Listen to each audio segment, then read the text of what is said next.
Assalamualaikum warahmatullahi taala wabarakatuh. Bismillahirrahmanirrahim. Alhamdulillahirabbil alamin wa bihi nasta'in wa la 'udwana 'alal zalimin. Wassalatu wassalamu ala asyrafil anbiya'i wal mursalin wa ala alihi wa sahbihi wa man tabi'ahum bi ihsani ila yaumiddin. Allahumma shalli ala sayidina Muhammadin 'abdika wa nabiyyika wa rasulika nabi ummi wa ala alihi wa sahbihi wa barik wa sallim taslima. La ilaha illallah Muhammad Rasulullah fi kulli matin wa nafasin adada ma wasi'ahu ilmullah. Subhanaka la ilma lana illa ma 'allamtana innaka antal alimul hakim. Rabbi shrah li sadri wa yassir li amri wahlul 'uqdatam min lisani yafqahu qawli. Allahumma iftah lana qulubana fi talabil ilmi warzuqna al-ikhlasa fihi wal 'amala bihi wan nashra bihi hatta ya'tiyana al-yaqin. Allahumma faqihna fid din wa 'allimna ta'wil. Allahumma harimna lazata ma'siyatik warzuqna lazata ta'atik. Allahumma a'inna ala zikrika wa syukrika wa husni ibadatik. Ya Allah, al-aman al-aman al-aman ya hafiz ya mujib qallisna minal waba. Wa sallallahu ala sayidina Muhammadin wa ala alihi wa sahbihi wa baraka wa sallam walhamdulillahirabbil alamin. Amma ba'du. Muslimin muslimat hadirin hadirat yang dimuliakan Allah Subhanahu wa taala. Pertama sekali, marilah kita memperbetulkan niat kita lillahi ta'ala untuk kita duduk di dalam majlis ilmu ini semata-mata mencari keredaan Allah SWT, meniatkan mudah-mudahan dengan keberadaan kita dalam majlis ilmu ini kita dapat menghilangkan kejahilan yang menghantui kita, dan juga mudah-mudahan dengan keberadaan kita dalam majlis ilmu ini Allah mengangkat segala musibah dan bala bencana yang menimpa kita, dan diberikan dengan keberkatan majlis ilmu ini kesihatan yang baik kepada kita, juga keluarga kita, kesihatan yang baik zahir dan batin insya-Allah. Dan seterusnya mudah-mudahan dengan keberkatan majlis ilmu ini juga mempermudahkan urusan kita untuk menuju ke syurga Allah Subhanahu wa taala. Muslimin muslimat hadirin hadirat yang dimuliakan Allah Subhanahu wa taala. Jadi insya-Allah pada malam ini kita akan sambung pengajian kita daripada kitab Bidayatul Hidayah yang dikarang oleh Hujjatul Islam Imam Abu Hamid Muhammad bin Muhammad Al-Ghazali At-Tusi radhiyallahu taala wa nafa'ana bi 'ulumihi wa bi 'ulumi masyayikhina fid dharain amin. Yaitu masih lagi berkenaan dengan menjaga 7 anggota tubuh badan daripada segala maksiat. Iaitu sambungan muka surat 121. Anggota yang ke-6. Anggota yang ke-6, yakni anggota yang zahir yang ke-6, iaitu menjaga dua tangan. Menjaga kedua-dua tangan. Qala al-musannif, kata Imam Al-Ghazali radhiyallahu ta'ala anhu, maka hendaklah engkau menjaga kedua-dua tanganmu daripada memukul seseorang muslim.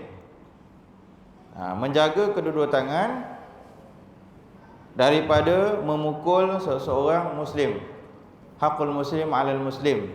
Hak orang Islam atau hak orang Islam yang lain antaranya adalah menjaga tangan daripada memukul. Siapa saja nak pukul orang Islam, nak mencederakan orang Islam, ini termasuk dalam maksiat.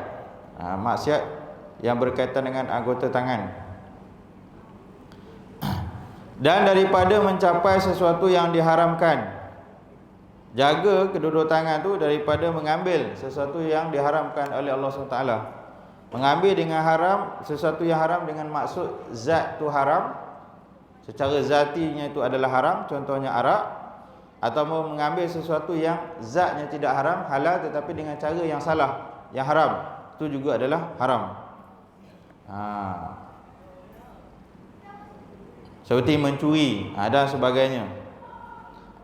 Atau menyakiti sebarang makhluk Allah Ta'ala, ataupun menggunakan kedua-dua tangan tu untuk menyakiti, menyakiti sebarang makhluk Allah Ta'ala, sama ada manusia secara keseluruhannya ataupun binatang, wa imma binatang yang halal ataupun yang haram dimakan sekalipun.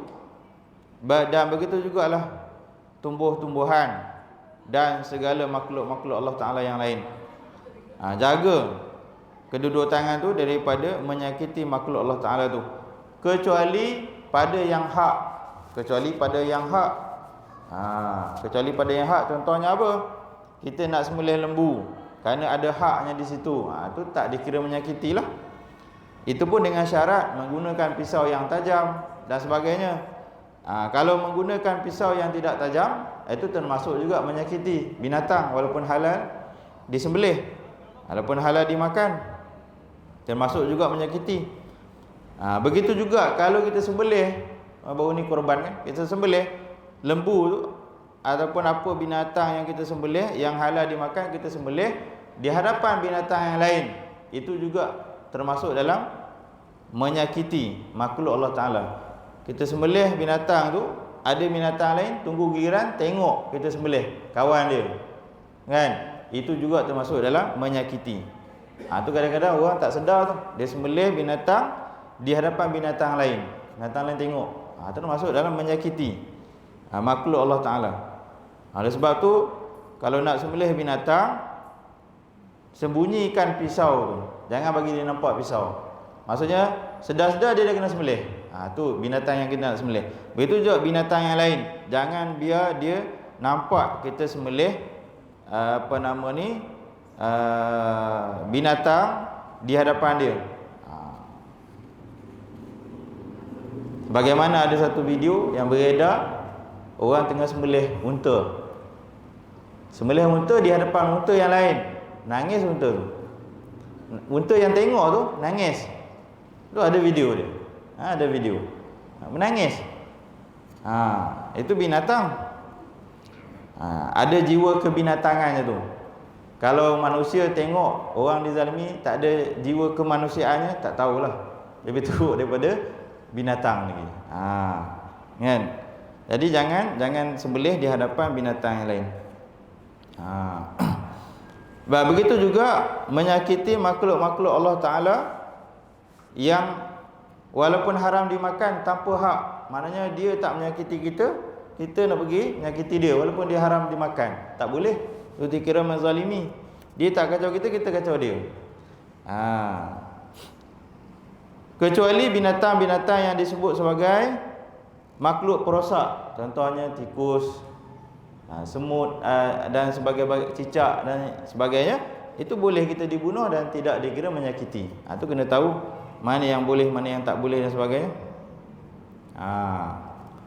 Itu kena jaga kedua-dua tangan. Begitu jugalah tumbuh-tumbuhan, ada yang perlu kita matikan dia.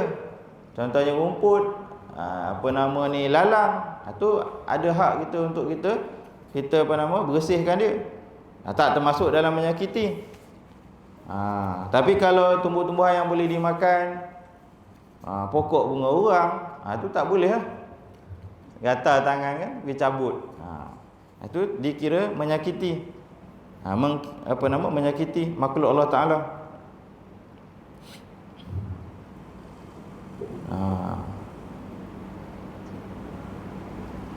Walaupun makhluk Allah Ta'ala yang bersifat jamad, maknanya yang kaku, contoh macam batu ke, dia caci maki batu, dia yang tersalah sepak, dia yang tersalah dia pergi caci maki. Itu termasuk juga menyakiti makhluk Allah Ta'ala. Itu makhluk Allah Ta'ala. Dia kena jaga. Dan engkau jaga pula tanganmu daripada mengkhianati amanah. Maknanya bila diberikan amanah, contohnya diberikan amanah untuk jaga barang. Jaga barang ke, jaga hak orang lain, kena jaga betul-betul amanah tersebut. Jangan mengkhianati amanah. Atau simpanan orang. Orang tu suruh simpan sesuatu barang. Gatal tangan, pergi buka, pergi tengok, cek apa ada. Tu dikira tak amanah. Dan daripada menulis sesuatu yang tidak boleh diucapkan. Maknanya ni guna tangan menulis. Kalau menulis ni, orang yang terlibat apa? Penulis, wartawan, masuklah sekali tu. Apa saja yang berkaitan dengan tulis menulis, hakim ke, dan lain-lain. Kalau dia tulis sesuatu yang tak boleh diucapkan, tak boleh disebutkan, contohnya tentang fitnah, tentang perkara fitnah, perkara dosa, perkara maksiat dan sebagainya, perkara yang sesat dan sebagainya, atau termasuk juga maksiat, ataupun menulis sesuatu yang tidak adil, yang zalim, juga dikira maksiat. Kerana tulisan adalah salah satu di antara dua lidahmu. Kerana tulisan tu adalah salah satu daripada dua lidah. Maka hendaklah engkau jagakan kalammu, tulisanmu, daripada menulis sesuatu yang diharamkan memperkatakannya. Ini kena jaga. Jangan ingat terlepas. Tamanya orang jadi wartawan, dia sebarang je nak tulis. Dia tak ada sifat amanah. Wartawan sekarang tak macam wartawan zaman dulu-dulu. Zaman dulu dia ada juga amanah dia tu. Zaman sekarang ni minta maaf, banyaknya tidak amanah. Nak cari sesuap nasi dengan cara yang tak halal, cara yang salah. Kena jaga-jaga. Yang ketujuh, menjaga dua kaki. Menjaga anggota kaki. Dan hendaklah engkau peliharakan kedua kakimu daripada berjalan ke tempat yang diharamkan. Jaga kaki daripada berjalan di tempat yang diharamkan. Apa tempat diharamkan? Tempat maksiat lah. Tempat maksiat, tempat yang Allah Ta'ala larang, Allah Ta'ala haramkan. Atau berjalan menuju kepada sultan yang zalim. Kalau zaman sekarang ni berjalan pergi ke pejabat pemerintah yang zalim, pemimpin yang zalim.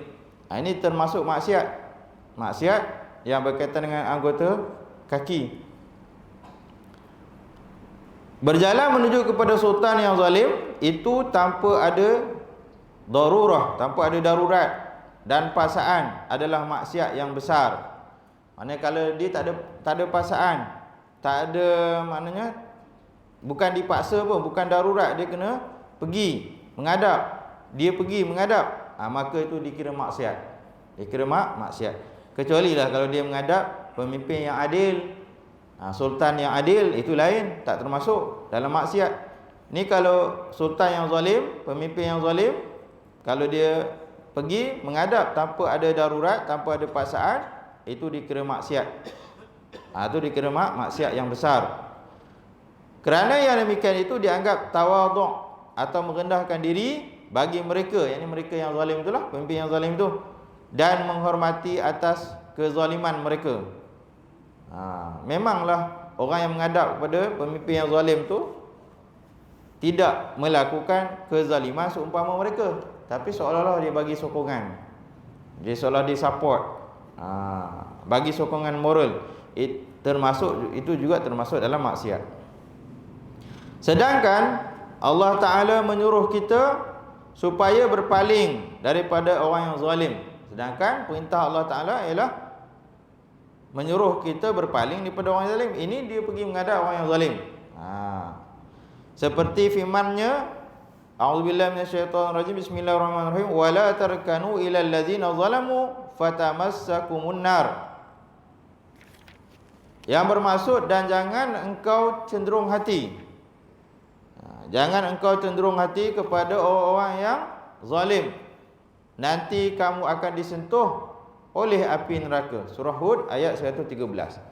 Jadi Allah Ta'ala sendiri suruh kita jangan menghadap, pergi cenderung hati kepada orang yang zalim. Kerana itu satu maksiat yang besar.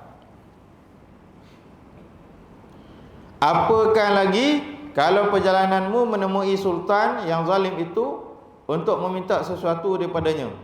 Nak minta sesuatu, nak bodek dan sebagainya, minta sesuatu daripada sultan yang zalim, pemimpin yang zalim, maka ini jelas dikira mengusahai yang haram. Maknanya kalau dia minta sesuatu kepada pemimpin yang zalim, maka apa yang dia dapat itu juga adalah satu yang haram, satu yang haram, yang tidak halal.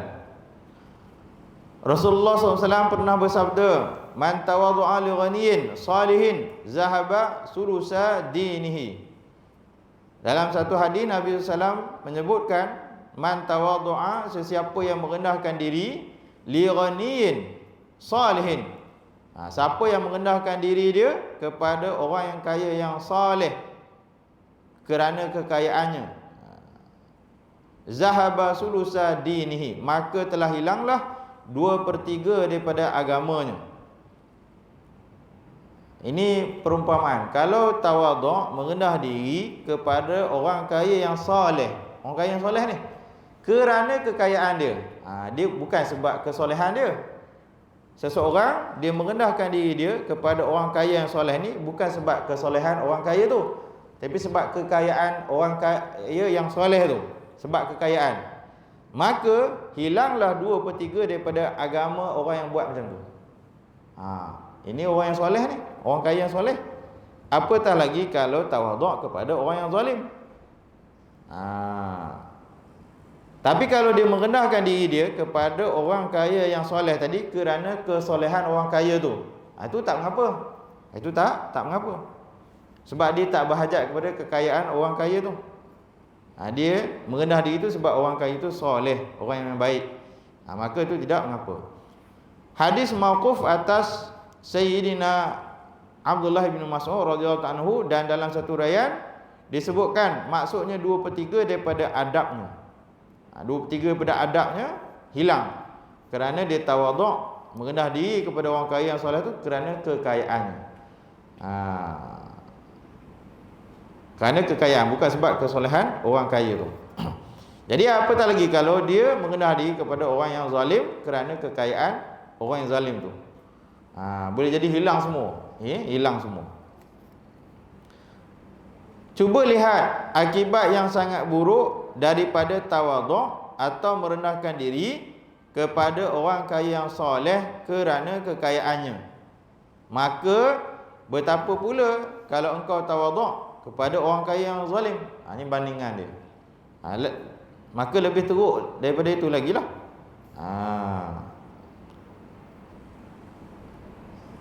Ringkas kata, segala gerak lakumu dengan anggotamu adalah merupakan nikmat Allah Ta'ala yang diberikannya kepadamu. Maknanya segala 7 anggota kita yang zahir ni, baik tangan, baik kaki dan sebagainya ni, adalah merupakan nikmat.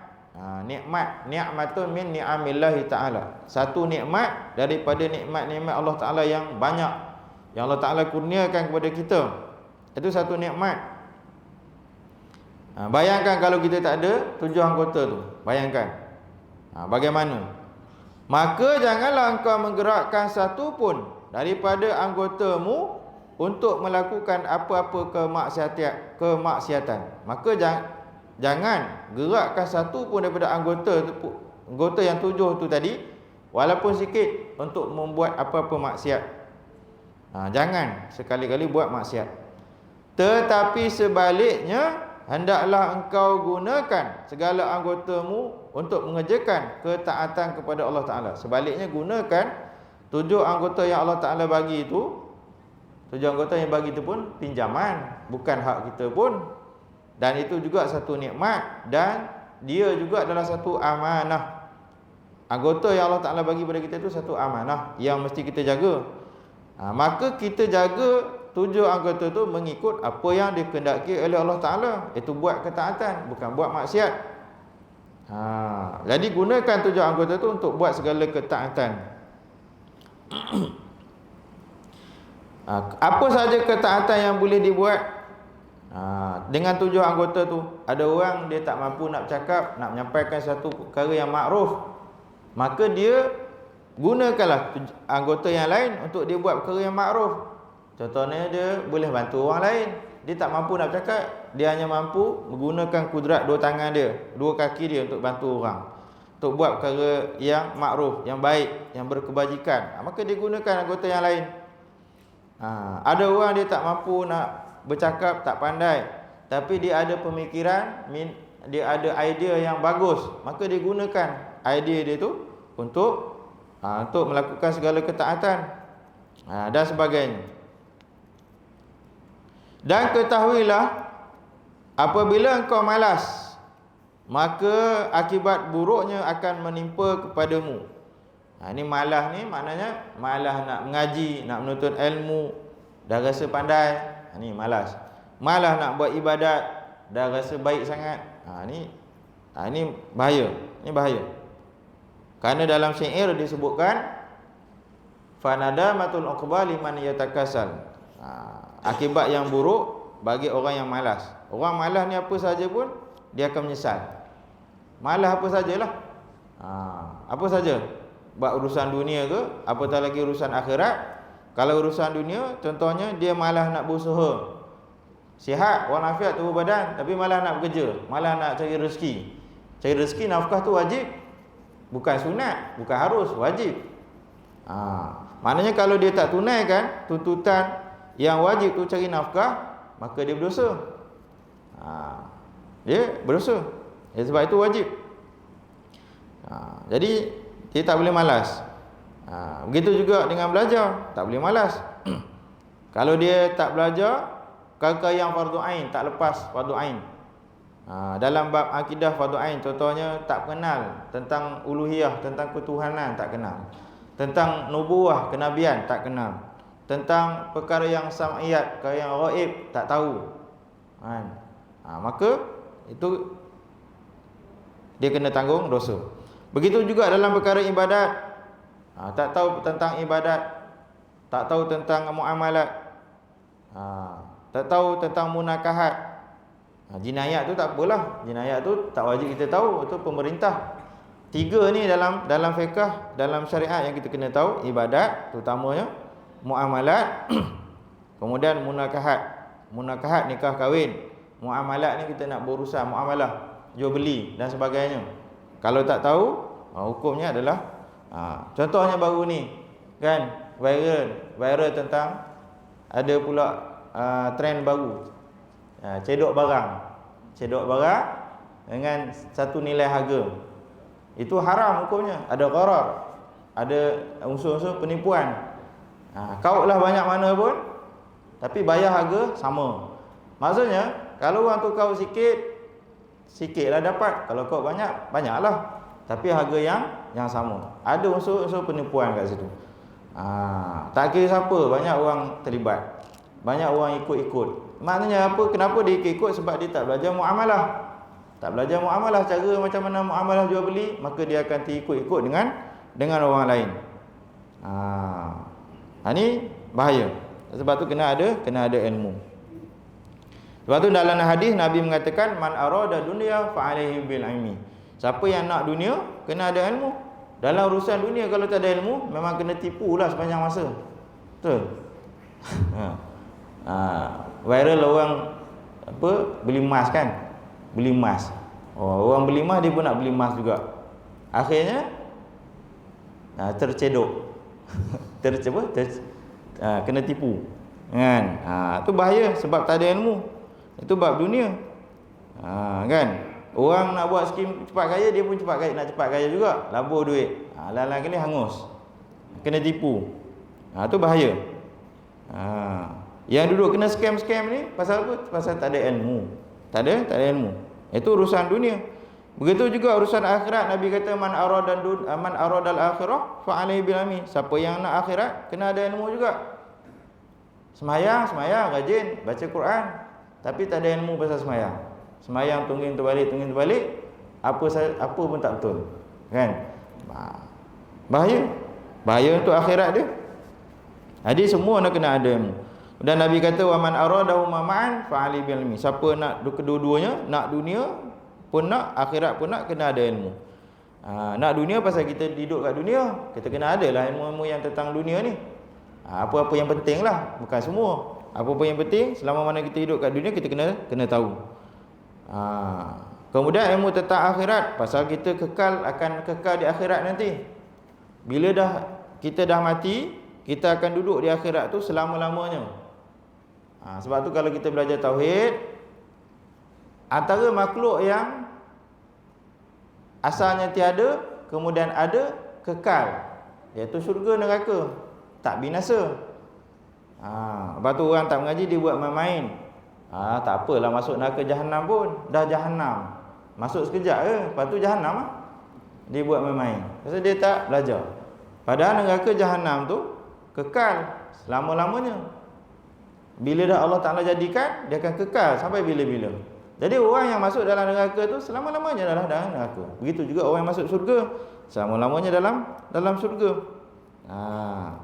Oleh kerana itu dalam ayat Quran ada disebutkan, apabila orang yang masuk dalam neraka, dia tengok orang masuk surga dapat nikmat, dia minta kepada Allah Ta'ala untuk nak balik ke dunia. Masa tu dah tak boleh dah, tak boleh berpatah balik dah. Menangislah, air mata darah macam mana pun dah tak boleh berpatah balik. Menyesal tak sudah. Jadi dengan sebab tu jangan malas. Jangan malas untuk belajar, jangan malas untuk buat ibadat. Nanti akan menyesal. Dan apabila engkau rajin, maka manfaatnya juga akan kembali kepadamu.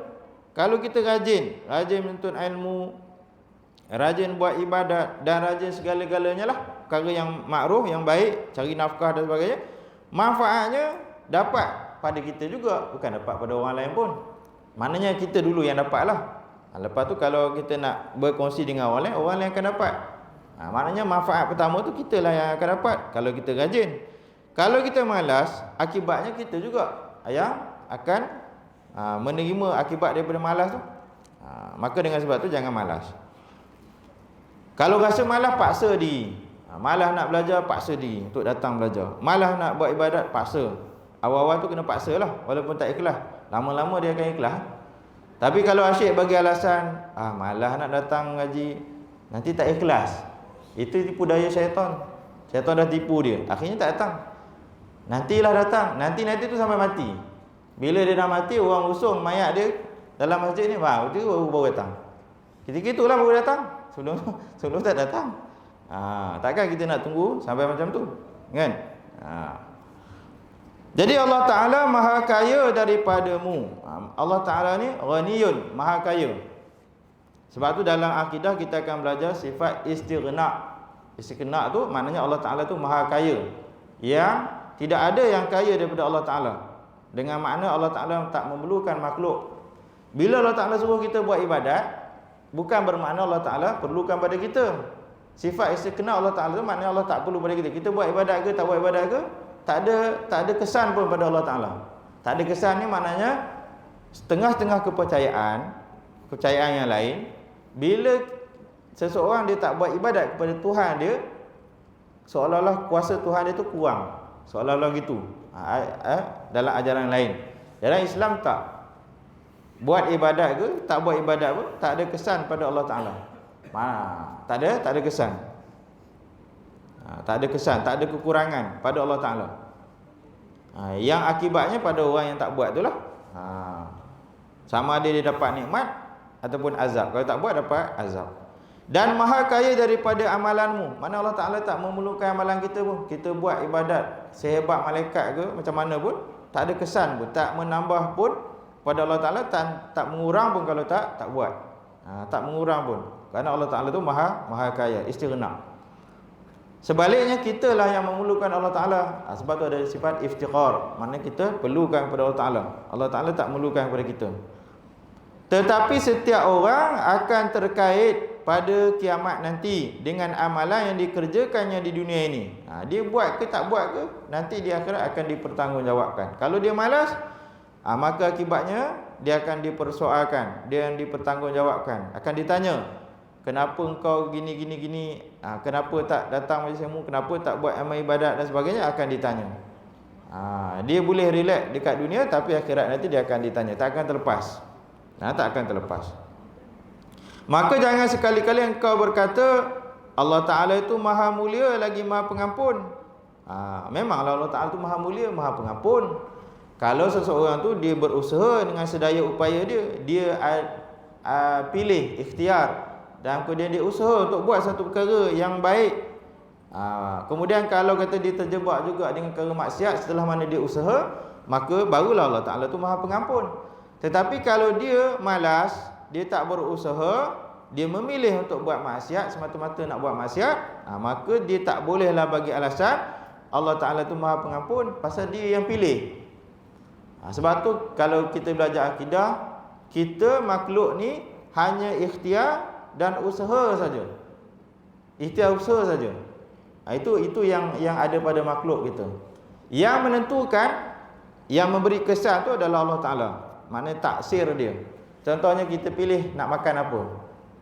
Contoh kita pilih nak makan nasi ayam.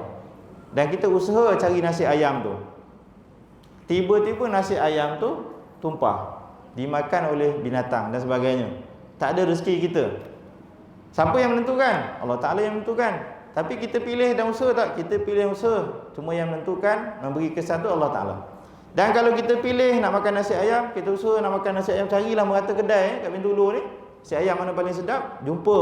Dan kita dapat makan, suap dan masuk mulut, masuk perut. Kita ke tu yang menentukan? Tak, Allah Ta'ala juga yang menentukan. Kita hanya pilih dan usaha saja. Yang memberi kesan kita makan tu adalah Allah Ta'ala. Yang menyebabkan kita kenyang tu juga adalah Allah Ta'ala, bukan nasi tu. Tu kena belajar tauhid.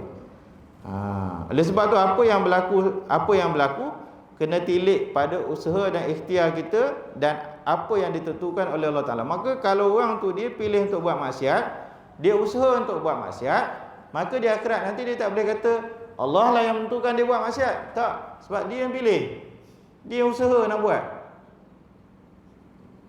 Kalau sesuai dengan takdir Allah Ta'ala, maka sesuailah dia buat maksiat.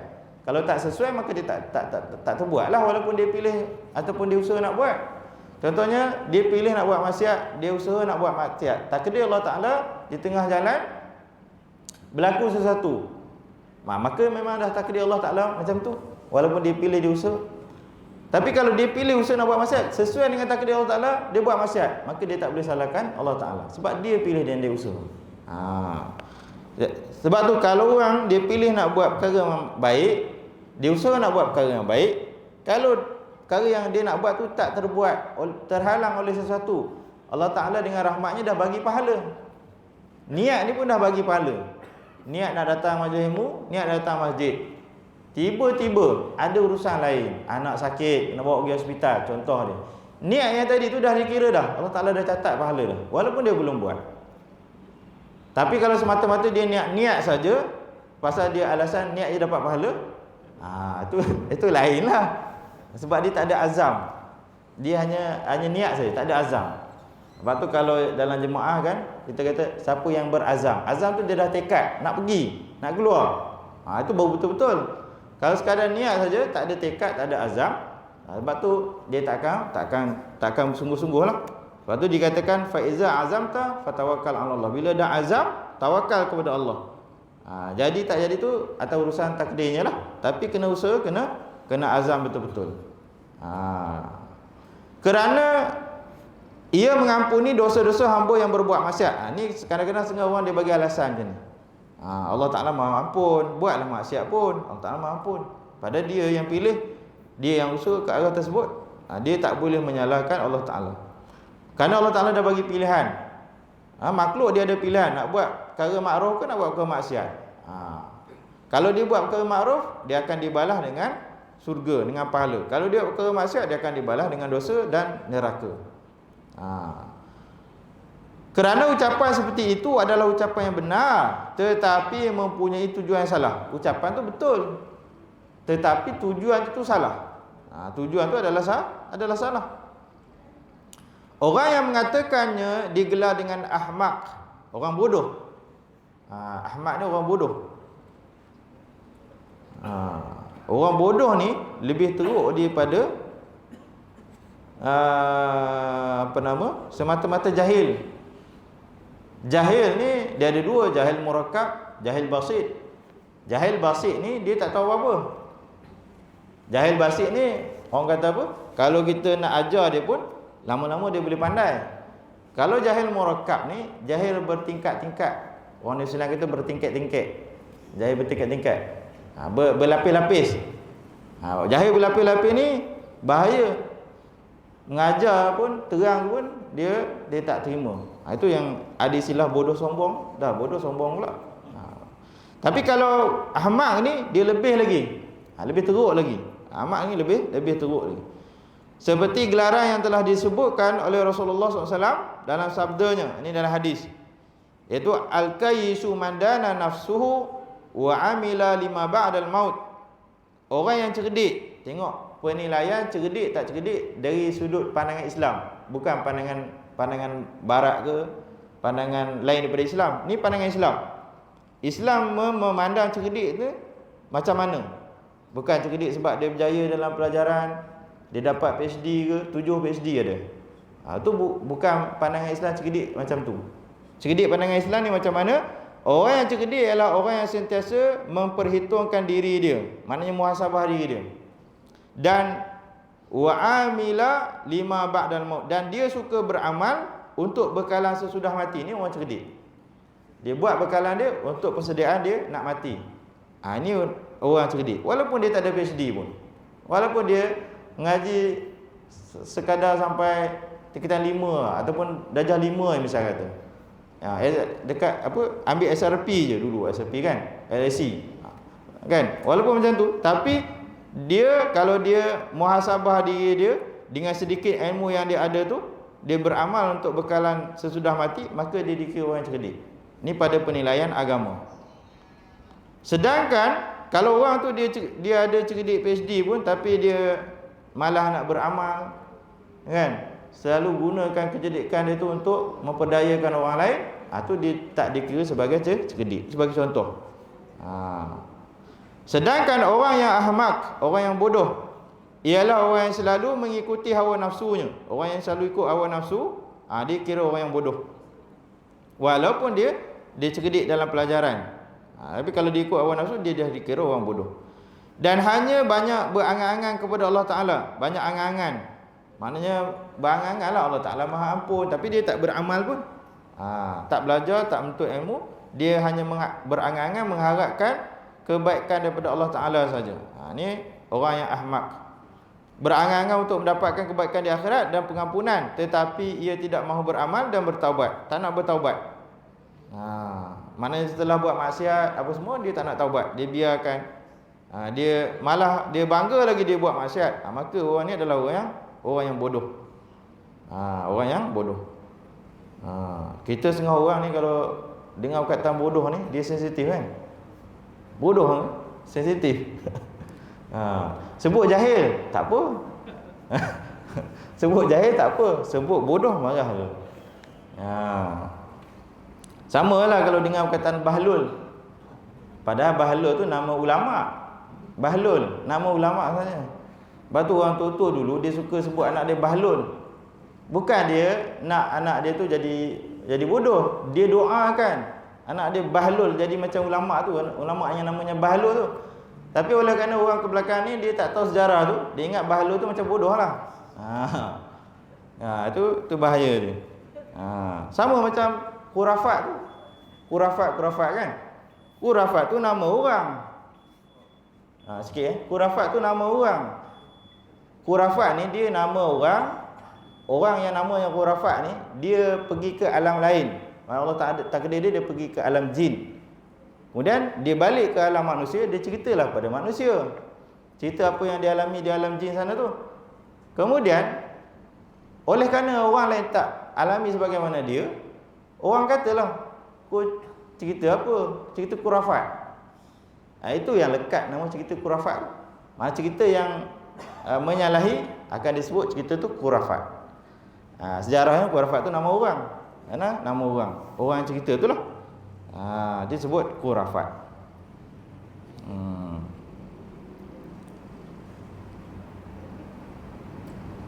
Kita berhenti dulu sini lah. Dari sini nanti kita sambung, dan ketahuilah bahawasanya siapa yang mahu menjadi orang yang alim tetapi ia tidak berusaha mencari ilmu, maka dia tak akan jadi alim lah. Tak akan jadi alim. Sebab tu kata guru saya orang awam tak boleh duduk pada tahap awam sampai mati. Dia kena usaha untuk jadi orang alim. Orang yang dah alim, dia kena usaha jadi orang yang lebih alim lagi. Maksudnya kalau orang awam, dia kena usaha jadi sampai jadi ustaz. Orang dah jadi ustaz, dia kena usaha lagi sampai jadi ulama. Dia kena macam tu.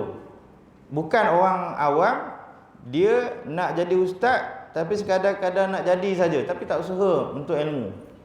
Itu yang duk kena tipu memanjang tu. Zaman sekarang ni jadi fitnah pada ustaz-ustaz yang betul-betul ustaz dengan ustaz-ustaz yang tipu ni. Banyak kes ustaz-ustaz tipu kan. Kes itulah kes ini. Pasal apa?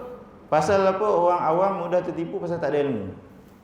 Lalu jadilah fitnah kepada ustaz-ustaz yang lain. Kesianlah ustaz-ustaz yang lain yang tak ada kes apa-apa ni. Kan? Ni bahaya.